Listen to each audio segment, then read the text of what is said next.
Welcome to the deep dive.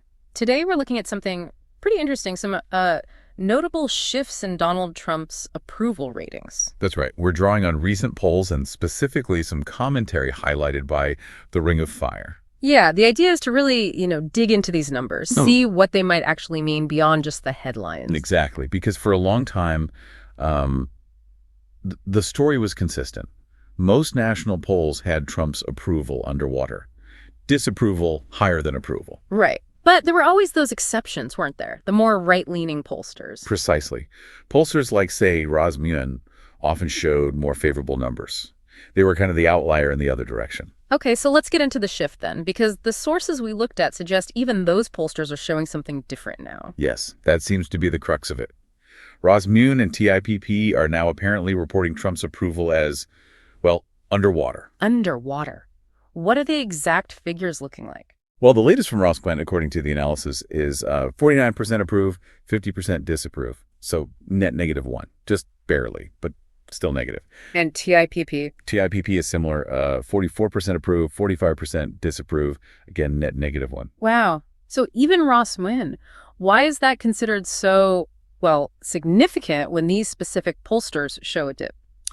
It's mainly about the historical context. Rossman particularly has, often shown results more favorable to Republicans compared to many others. Right. So when they start showing negative approval, even if it's just by 1 point, it suggests that maybe the sentiment shift is broadening out. It could indicate weakening support even in previously stronger demographics. I see. It's less about the specific number and more about the source of that number changing its tune, so to speak. Exactly.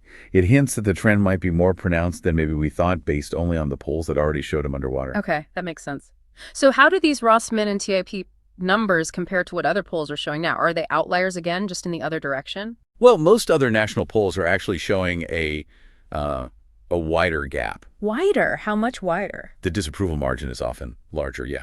We're talking net negative ratings ranging anywhere from, say, 6 points up to maybe 13 percentage points. So Rossman and TIPP are actually showing less disapproval than the average. Kind of, yes. They're just dipping into negative territory, while others show a more significant deficit. But the overall direction is consistent now across more pollsters. Okay. And if you average everything out, all the recent polls together, what's the aggregate picture? Taking all the polls into account, the current aggregate approval rating is sitting at a net -3, so -3 overall. Right. So this shift, particularly with the right-leaning polls joining the negative trend, what factors were mentioned in the source material as potentially contributing? The Ring of Fire commentary pointed to a few things. One was recent stock market performance, maybe some volatility there. Tariffs were mentioned as well. They even used this slightly odd example of tariffs on uninhabited islands, maybe just symbolizing broader economic anxieties. Huh. Interesting. Anything else? Yeah, also reports of company layoffs and maybe some government firings filtering into public awareness. Economic concerns seem prominent. And it was also noted, I think, that on most specific issues, public disapproval is quite high. Except maybe immigration. That's what the analysis suggested, yes. This approval seems to be the majority view on, well, most things.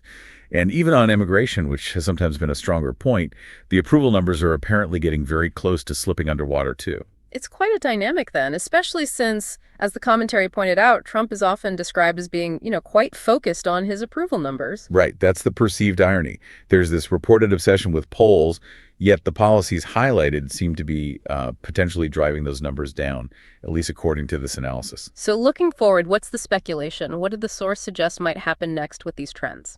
Well, the analysis raised the possibility of further declines. There was even some speculation, maybe a bit strong, but speculation nonetheless, that the numbers could hit record lows. Record lows. When? Potentially by the end of the year, or perhaps even sooner, like by the summer, if these negative trends continue or accelerate. Okay, so let's just quickly recap the main point here. This deep dive shows a potentially significant shift, mainly because even pollsters like Ross Moon, who traditionally leaned more favorable, are now showing Trump's approval underwater. Exactly. That shift, combined with the wider disapproval noted on many issues and the overall negative aggregate rating, paints a picture of, well, potentially shifting public sentiment. Right. Which leads us to that final thought for our listeners to chew on. If this trend of declining approval does continue, as the analysis speculates, What could the longer-term implications be for the political landscape?